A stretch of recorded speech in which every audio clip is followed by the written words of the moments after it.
Last night I was being interviewed on a call-in podcast, and this gentleman called in and asked, my wife had a sex addiction, and I discovered that there was a few years out of the course of our marriage where she acted out. And everything now is tarnished. Everything is blemished. I don't feel anything was real.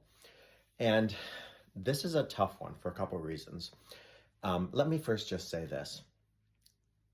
It may surprise you that roughly 40% of sex addicts out there are female.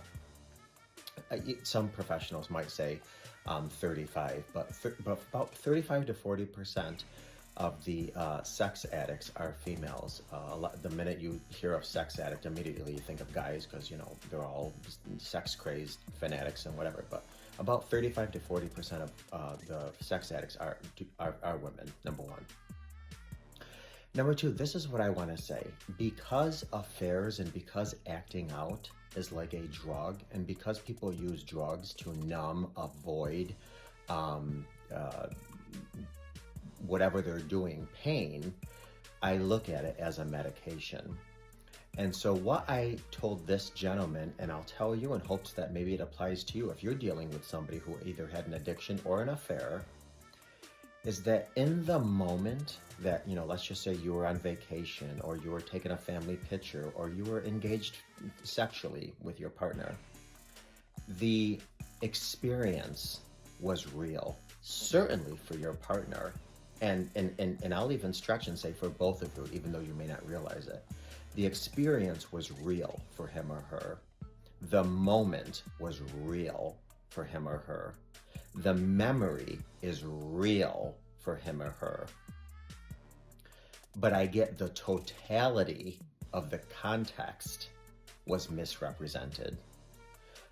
So what we do is, on a spectrum of, 100 things, what was real, what was authentic, what was memorable, what was present for your partner, your spouse, was probably 90% of everything on that spectrum.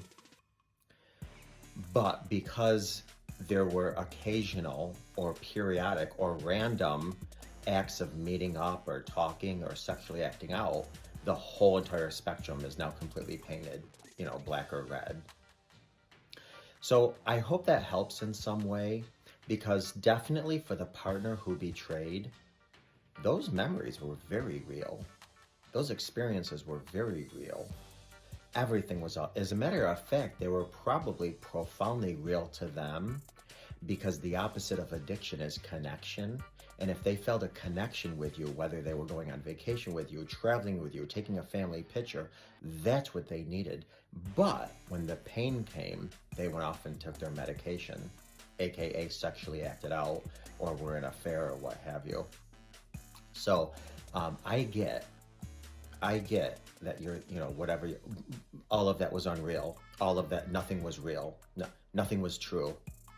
That's not the reality of it. I get that's what makes most sense, but that's not the reality of it. And I hope if you give that some thought, it helps in some small way.